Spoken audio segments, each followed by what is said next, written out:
A fé, ela só vai trazer grandes resultados, só vai trazer o sobrenatural se você ceder às ordens que Deus lhe dá. Quando a gente crê em Deus, a gente é obrigado a crer no sobrenatural. Você não pode esperar o convencional, você tem que esperar o sobrenatural. Mas para que o sobrenatural aconteça, é preciso que nós preenchamos alguns requisitos. E tem um texto aqui bastante assim curioso, em Mateus capítulo 19, do versículo 24.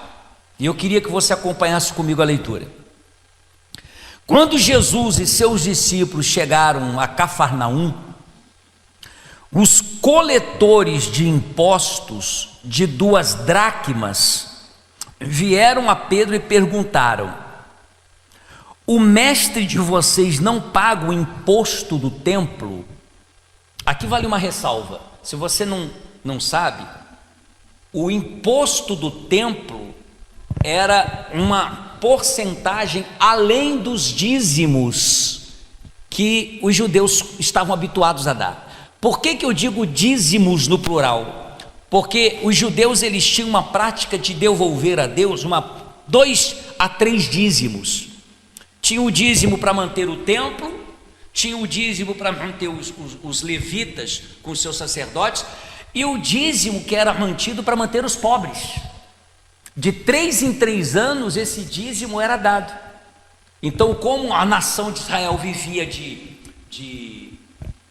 era uma vida agrícola, então tribos que colhiam naquele ano levavam o dízimo. Passava-se 3 anos, outras tribos faziam o mesmo. Na verdade, de ano em ano os pobres tinham recursos, porque as tribos plantavam todos os anos, e é óbvio que de 3 em 3 anos aquela tribo que levava o seu sustento para os pobres só ia levar 3 anos depois. Mas entre esses 3 anos, nesse intervalo, outras tribos estavam colhendo e também levando para os pobres, ou seja, os pobres sempre tinham assistência. Esse era um dos dízimos, o dízimo Sheni, o segundo dízimo. O primeiro era a manutenção do templo junto com seus sacerdotes e levitas, o segundo para os pobres, e tinha as dracmas, que eram dadas para o sustento do templo quando o templo foi erguido. Então, você olha para a vida do judeu, aqueles que acham que o dízimo é muita coisa, os judeus eles entregavam 23 a 25% em média dos seus rendimentos. Por isso que eu costumo dizer que dízimo é para aquele que é infantil. O maduro na fé, ele está além do padrão mínimo do dízimo. Suas contribuições estão muito superiores. Por isso que os discípulos perguntaram para Jesus, para os discípulos, os coletores perguntaram para os discípulos: o vosso mestre não paga o imposto do templo? Todo judeu paga, ele não paga não? Sim, paga, respondeu ele. Quando Pedro entrou na casa, Jesus foi o primeiro a falar, perguntando-lhe: o que você acha, Simão? De quem os reis da terra cobram tributos e impostos? De seus próprios filhos ou dos outros? Dos outros, respondeu Pedro. Disse-lhe Jesus: então os filhos estão isentos, mas para não escandalizá-los, preste atenção agora nesses detalhes. Vá ao mar, jogue o anzol, tire o primeiro peixe que você pegar, abra-lhe a boca e você encontrará uma moeda de 4 dracmas. Pegue-a e entregue a eles para pagar o meu imposto e o seu. Veja só, quando você olha para essa passagem, você deve se perguntar, deve se colocar no lugar e no local de Pedro. Qual era a profissão de Pedro, por excelência? Pescador. Qual era a profissão de Jesus, humanamente falando? Carpinteiro. Jesus ainda não tinha se revelado como o Cristo ressurreto, porque ele não havia morrido ainda. Ele era o mestre, ele estava ali com os discípulos ensinando. E aí Jesus, então, quando foi inquirido sobre o imposto, e eles estavam desprovidos de dinheiro, Jesus disse o seguinte: ô Pedro, vai ao mar. Olha o carpinteiro, que entende de madeiras, pregos, ele disse para o pescador: vai ao mar e lança um anzol. Poxa vida, tente se colocar no lugar de Pedro. Tente se colocar no lugar de Pedro. Pedro ouvindo um carpinteiro lhe orientando como deve pescar em alto mar, com anzol. Não seria muito mais prático fazer aquilo que Pedro já estava acostumado a fazer? Lançar a rede? Mas ele ouve de um homem, do seu mestre.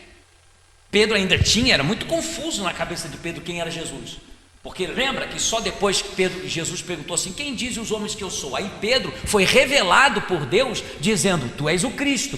Mas até então, na verdade, eles pensavam que Jesus era só mais um mestre, um rabino. E aí esse rabino de profissão, como profissão era carpinteiro, disse para um pescador: vai ao alto mar e lança um anzol. Aí você vai pescar um peixe, o primeiro peixe você vai pescar, e dentro desse peixe vai ter uma moeda no valor de 4 dracmas. O imposto era 2 dracmas por pessoas, então vai ter 4, uma para você e uma para mim. Acredita-se que Pedro talvez fosse o único maior de idade entre os discípulos.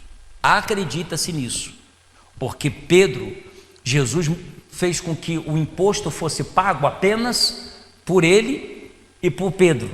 Pedro era casado, nós sabemos disso, porque Jesus curou a sogra de Pedro. Há quem diga que Pedro negou Jesus por causa disso, que curou a sogra dele. Mas brincadeiras à parte, a verdade é que Pedro, ele, segundo a história, segundo alguns estudiosos, dizem que era o único casado. Diz que os outros, Bartolomeu, Judas, eram todos menores de idade. A gente não sabe ao certo, mas essa passagem indica porque só os maiores de idade pagavam o imposto do templo. Então veja que Jesus, ele dá uma ordem para Pedro, uma ordem bastante estranha, bastante esquisita: vai ao alto mar, não lança uma rede, mas lança um anzol. O primeiro peixe você vai ter 4 dracmas, uma dracma no valor de 2 dracmas você paga o meu imposto, e outra você paga a sua. Você não vê Pedro em nenhum momento questionando a ordem de Jesus. Em nenhum momento. Pedro simplesmente pega o seu anzol. Um pescador por excelência vai ao alto mar com um anzol para pescar um peixe. Honestamente, não fazia nenhum sentido ele tomar essa atitude. Ele poderia questionar: Senhor, não leva a mal não, de carpintaria o senhor entende, mas de mar eu entendo. E outra coisa, ir para o alto mar para pescar um peixe com um anzol, não é mais fácil a gente jogar tarrafa? Não é mais fácil a gente estender a rede? Não é mais fácil, sei lá, a gente ver se Judas não tá com a sacola das ofertas, se tem dinheiro ali para pagar os nossos impostos? Qualquer coisa, menos essa coisa que é incoerente. Não é coerente, é uma coisa assim muito fora da casinha. Eu sei do que eu estou falando porque eu sou pescador. Eu nasci nessa profissão, eu abri mão, inclusive da minha empresa de pesca, para poder te seguir. Eu sei do que eu estou falando, mas você não vê Pedro questionando Jesus. Você vê Pedro pegando, tenta criar essa cena na cabeça, Pedro lá, achando tudo muito estranho, pegando o anzol, a varinha de pescar, e indo para o mar. Imagina ele subindo na canoa, porque quando você lê o texto parece que foi assim. Não, imagina essa cena. Aí Pedro pega a canoinha, vai para alto mar e lá joga o caniço, o anzol, e fica esperando o primeiro peixe fisgar a isca. Quando ele puxa, tem lá 4 dracmas, tal como Jesus falou. Jesus, ele poderia ser questionado por Pedro, mas Pedro não o fez.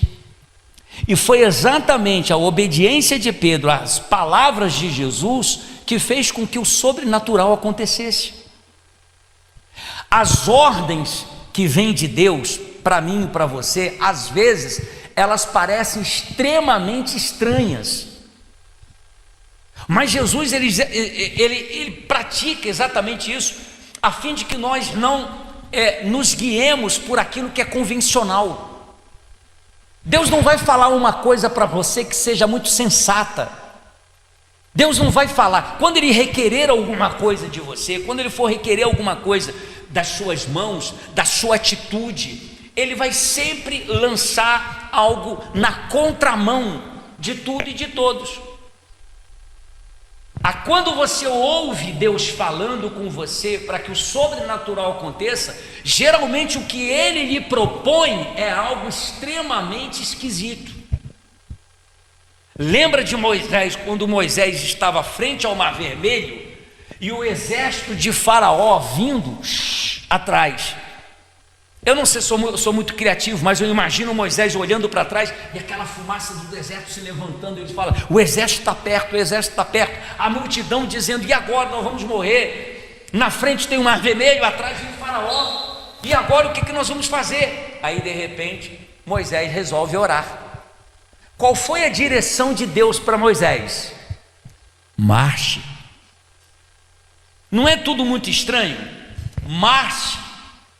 Como é que eu vou marchar para dentro do mar? Há um historiador chamado Flávio Josefo, que ele viveu no ano 37 depois de Cristo, ou seja, ele foi contemporâneo dos apóstolos. Esse historiador, ele escreve que o príncipe da nação de Judá, na época em que Moisés estava saindo do Egito com o povo, quando ouviu Deus falando para Moisés: marcha, e eles ficaram esperando o que o Moisés ia falar, e aí Moisés disse assim: ó, Deus mandou marchar. Diz a história, e isso é fato histórico, você não encontra nas páginas da Bíblia, mas é fato histórico, é um fato extra bíblico, mas histórico. Diz que esse príncipe chamado Nasser, ou Nasser, se não me falha a memória, ele foi o primeiro a entrar dentro d'água. Enquanto ele caminhava passos firmes para dentro do Mar Vermelho, o mar foi subindo e nada acontecia, e foi subindo e nada acontecia. A ordem que Deus havia dado para Moisés era uma ordem estranha: marche. Mas marchar para onde? Para dentro do mar? A gente vai morrer afogado. Moisés não questionou, simplesmente marchou. E esse príncipe da tribo de Judá, ele foi, quando a água estava próxima ao seu pescoço, foi que Deus soprou o vento, e então o mar se abriu, e aí todos puderam passar a pé enxuto pelo meio do mar. Veja que todas as vezes que Deus quer estabelecer o sobrenatural na nossa vida, Ele vai te dar diretrizes, Ele vai te dar um protocolo que foge à convencionalidade, que foge aos trâmites normais, exatamente para saber até onde nós estamos dispostos a ir pela nossa fé, se nós estamos dispostos a crer ou não. Compreende? Se Deus ele te estimula a fazer uma coisa que aparentemente é muito normal, então não há necessidade de fé. A fé, ela só vai ser manifestada, a fé, ela só vai trazer grandes resultados, só vai trazer o sobrenatural se você ceder às ordens que Deus lhe dá. Então veja que o sobrenatural em pequenas, médias ou grandes proporções só vão acontecer na vida da gente se a gente der ouvidos às ordens que o Espírito Santo fala ao nosso coração. Não havia sentido nenhum em fazer o que Jesus havia dito para que Pedro fizesse. Não havia sentido. Que sentido há nisso para um pescador, um pescador profissional, sair para alto mar para pescar um peixe com um anzol? Então, se eu quero ver o sobrenatural de Deus, eu tenho que ceder àquilo que o Espírito Santo me fala, é aquilo que Deus me orienta, é aquilo que Deus requer de mim. Eu fico me perguntando assim, qual a razão, por exemplo, de Jesus ter escolhido os 12 discípulos? Nunca te passou isso na cabeça, não? O que eles tinham de diferente? Eu leio a Bíblia, mas eu fico perguntando. Às vezes eu tenho uns entraves com Deus, e às vezes Deus fala assim, não, é fácil, e responde. Às vezes Deus fala assim, isso aqui não está na tua alçada agora, isso aqui deixa para depois. Você acredita que teve perguntas que eu fui fazendo para Deus que levou 20 anos para Ele me responder? 20 anos. E eu não entendia determinados textos da Bíblia e eu ficava perguntando. E eu perguntava para pastores amigos, eu perguntava para pastores mais experientes e não me convencia. E depois de 20 anos, Deus fez assim, ó, é isso. Puxa vida, troço tão simples. Mas o que é isso? É você estar apto a ouvir a voz de Deus. Então a pergunta é, por que Jesus escolheu os discípulos? Sabendo que Pedro era um falastrão, sabendo que Tomé era incrédulo, sabendo que homens que estavam com ele ali, tipo Marcos, era tão medroso que ia fugir envolto no lençol. E ainda os soldados pegaram o lençol e ele voltou para casa pelado quando Jesus estava morto na cruz. Por que Jesus escolheu esses camaradas? Porque de antemão Jesus sabia que eles o obedeceriam de tal forma que não levantariam questionamentos. Você quer ver uma coisa? Imagine Jesus chegar para Pedro, que tinha uma empresa de pesca junto com seu irmão André, e disse assim, ó, segue-me. Era muito comum na época os rabinos levantarem seguidores assim, vem aprender comigo. Era muito comum. O que Jesus fazia foi o que os outros faziam também. Só que Jesus, quando os chamou, Jesus disse, segue-me. Jesus não permitia que eles viessem com a vida deles. Eles tinham que abrir mão, eles tinham que deixar alguma coisa para trás. E no caso de André e de Pedro, deixaram uma empresa inteira e foram seguir Jesus. Aí ele chega para Mateus e diz assim, ó, segue-me. E Mateus abre mão da coletoria de impostos, um emprego federal, um emprego, talvez ele fosse concursado, ele abriu mão, simplesmente para seguir Jesus, sem nenhuma certeza de que o seu futuro seria glorioso. O fato de Jesus ter chamado os que ele chamou, e estes terem aceitado o seu convite sem questionamento, foi talvez a escolha de Jesus por eles. Vocês vão ser meus discípulos. Por quê? Porque Deus, ele procura exatamente aquelas pessoas que querem de alguma forma verem o sobrenatural, e eles não vão pagar, eles não vão encontrar obstáculos para obedecer a Deus. A gente só vai conseguir ver a grandeza de Deus de verdade, a gente só vai conseguir ver o sobrenatural de verdade enquanto nós obedecemos a voz de Deus. Enquanto a gente não obedecer, a gente não vai conseguir visualizar quem Deus é de fato. A gente gosta do sobrenatural, as pessoas querem o sobrenatural, mas se eu ou você, nós não estivermos submissos à palavra de Deus, é óbvio que nós não vamos ver aquilo que Deus tem preparado para nós.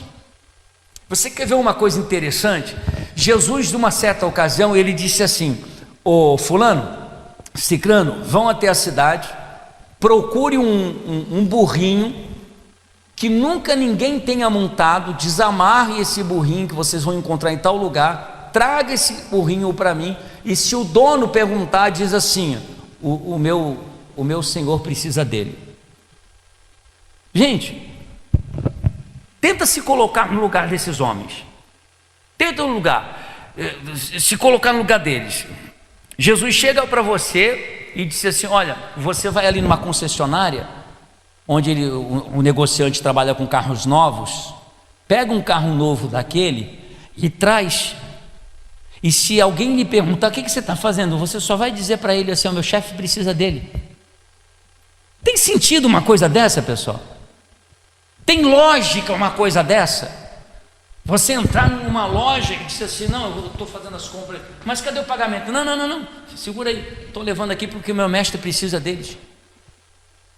Você imagina como é que esses homens não devem ter ido até Jesus? Perdão, ido até o cumprimento da missão, o que não passava na cabeça deles? Eu vou te dar uma coisa, quando a gente sai para fazer evangelização hoje as pessoas estão mais maduras e tal, mas assim, quando você sai com uma pessoa que está começando e nunca evangelizou, aí você diz assim, ó, bate palma lá quando a mulher vir, aí você fala assim, assim, assim, assim. Aí a pessoa fala, não, fala você primeiro. Já aconteceu isso? Já aconteceu? Não, fala você primeiro. Aí eu quero ver como é que vai ser. Era assim os discípulos. Coloque-se na pele dos discípulos. Os dois indo, falar assim, mas a gente vai chegar lá, vai encontrar um burrinho amarrado, novinho, nunca ninguém montou nele. E aí a gente vai desamarrar e vai trazer, vão achar que a gente está roubando. Não, mas Jesus disse que se perguntarem, é para dizer que ele está precisando. Sim, mas e se não colar? Imagine a conversa deles, e eles indo. Então, ô Lucas, fala você. Não, Marcos, fala você primeiro. Não, vai lá, comenta, se der bode, eu corro na frente. Mas alguma coisa, você entende a preocupação? É óbvio que isso acontecia com eles, mas eles iam. Havia medo, mas eles iam. Você entende isso? Havia preocupação de não dar certo, mas eles iam. Eles simplesmente obedeciam, e aí eles viam o sobrenatural. E engraçado que foi definitivamente exatamente aquilo que Jesus disse. Eles chegaram num lugar, viram um burrinho amarrado, começaram a desamarrar. Aí veio o dono, que é isso? Aí eu imagino o coração dos dois. Então fala você. É que o mestre precisa dele. Aí o rapaz, tá bom, mas vocês devolvem, né? Não, pode levar. Porque Deus já sabia o que estava para acontecer, os discípulos não. Veja, o sobrenatural que eu e você queremos, Deus já sabe como vai fazer. Sabe qual é o nosso problema? Nós temos um problema sério. Nossa mente é muito limitada, somos carnais. E sabe o que acontece? A gente tenta entender como Deus vai fazer. E o como, diga-se, o como pertence a Deus. Não tenha medo. A gente fica preocupado como vai fazer. Como que a gente vai fazer isso? Como é que Deus vai fazer? Se é Deus que vai fazer, não cabe a você. Não te interessa. Só faz o que tem que ser feito. Ponto final. Você não tem que ter a mínima preocupação. Quando Deus quer fazer algo grande, Ele só procura pessoas que o obedeçam, sem que elas questionem, ou ainda que elas questionem, mas que elas vão e façam. Deus, por diversas vezes, quando Gideão falou para Deus assim, Senhor, mas sabe o que é? Se eu for lutar contra os midianitas, os amalequitas, os povos do Oriente, eu não tenho certeza de que o Senhor vai ser comigo. O Senhor fica aqui, que eu vou trazer uma oferta para o Senhor. Aí Deus falou, tá bom, eu fico. Aí ele veio e trouxe um cabrito. Aí o anjo apareceu, tocou fogo, subiu fogo, tal. Mas Senhor, sabe o que é? Eu não tenho certeza se o Senhor for comigo mesmo. Mas se o Senhor for comigo mesmo, tem uma lã aqui, o Senhor molha a lã durante a noite, mas não molha a terra. Aí Deus fala, tá bom, vou molhar a lã. Aí, imagina Deus, sabe aquele negócio? Se for de Deus, aquela nuvem vai sair dali e vai para lá. Já brincou com isso? Não, se for de Deus, se for mesmo para eu ir, vai passar um carro vermelho agora. Gideão fez isso. Gideão fez isso. Se for de Deus mesmo, o Senhor vai molhar agora a terra e não vai molhar a lã. Aí Deus falou, tá bom. Imagina Deus brincando com o Gideão dessa forma. Aí tá bom, Gideão. Aí Senhor, mas sabe, eu tô com um pouquinho de medo ainda, eu não estou seguro. Aí Deus, tá bom, Gideão. Aí Deus fez os inimigos terem um sonho, e Gideão ouviu um inimigo comentando com o outro. Rapaz, eu sonhei e tinha um pão de cevada que rodava e destruía todo o acampamento e não sei mais o que e tal, pá. Aí o outro disse assim, rapaz, não sei não, acho que isso aí é Gideão que vai destruir a gente. Ele ouviu isso da boca dos inimigos. Mas diz a Bíblia assim, sabe o que é, Senhor? Eu estou com medo. Aí Deus falou assim, então vai com medo mesmo. Mas Deus não tirou o medo dele. Entende? Deus nunca tirou o medo de Gideão. A Bíblia diz que ele de madrugada levantou-se com medo dos habitantes da cidade, foi lá e destruiu o poste hídrico de Baal. Com medo. Deus não tirou o medo dele. Deus não vai tirar as tuas dúvidas, Deus não vai tirar os teus medos, Deus só quer que você obedeça. Compreende isso? Senhor, eu estou com medo, mas eu vou fazer. Eu estou com medo, mas eu estou inseguro. Não interessa, só faça, só obedeça, só se entregue, só fale de Jesus, cumpra o que Deus quer que você cumpra, só isso. As condições vêm dele. Como? Não te interessa, não compete a você. Não quer entender como é que Deus trabalha. Deus fala assim, como é que você que foi mãe ou é mãe, a Bíblia diz como é que a gente pode compreender como é que se forma o embrião no ventre materno. Um verdadeiro mistério. É por isso que o ventre da mulher não é transparente. É todo fechadinho, os mistérios acontecem lá dentro. Sabe, as tramas, as células, o organismo, eles vão se encaixando, eles vão se entretecendo, como diz a Bíblia. Eles vão fazendo, a Bíblia, o Salmo 109, 19, sei lá, ele diz que o feto ele vai se entrelaçando. É um mistério. Ninguém compreende isso. Como pode? A ciência explica do seu modo, mas a grande verdade é que não dá para compreender como é que um ser humano é formado dentro do ventre de uma mulher. Mas sabe o que é isso? O como não pertence a nós.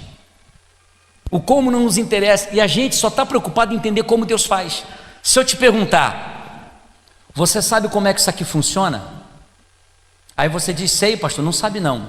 Eu te dou o microfone para você descrever como é que funciona todo o mecanismo do celular, as ondas, como é que vai para a central, e talvez em 15, 20 minutos acabe seus argumentos. Mas é muito mais do que você e eu possamos imaginar. Como as coisas, como é que a tecnologia funciona. Mas a gente não fica perguntando, a gente simplesmente usa. Você não fica quebrando cabeça assim, meu Deus, como é que isso funciona? A gente aperta aqui, tem informação do mundo todo, aí vai para uma central. Você não fica questionando essas coisas. Mas quando é Deus, a gente quer entender. Olha que absurdo. A gente quer entender como é que Deus vai levantar o sujeito que está no monturo e colocá-lo junto aos príncipes. A gente quer entender como. A gente quer entender como é que uma pessoa desenganada pela medicina pode ser curada. A gente quer entender como. A gente quer entender como é que um casamento que aparentemente não tem mais jeito, como é que esse casamento pode ser reconstruído. A gente quer entender, não interessa. O sobrenatural pertence a Deus. O preço da unção, pessoal, é a obediência. Diga comigo, o preço da unção é a obediência. Você quer ter unção de Deus para que os seus sonhos se tornem realidade. Quando eu digo os seus sonhos, todos eles pautados na palavra, tá? Que os seus sonhos precisam ser os sonhos de Deus. Se os seus sonhos não forem os sonhos de Deus, você vai morrer orando e não vai acontecer absolutamente nada. É preciso que os seus sonhos sejam os sonhos de Deus. Quando você entende isso, você entende que o preço da unção, o preço daquilo que você deve pagar para ver o sobrenatural é a obediência. Só obedeça, não tenha medo. Não tenha medo. Uma senhora, há muitos anos, chega na igreja e dá de oferta todo o dinheiro da prestação da casa dela. O Espírito Santo leva ela a fazer isso. O Espírito Santo vai incomodando ela, incomodando. E ninguém sabia que ela tinha o dinheiro da prestação da casa. E ela vai, pega e dá. Chega em casa com medo do marido.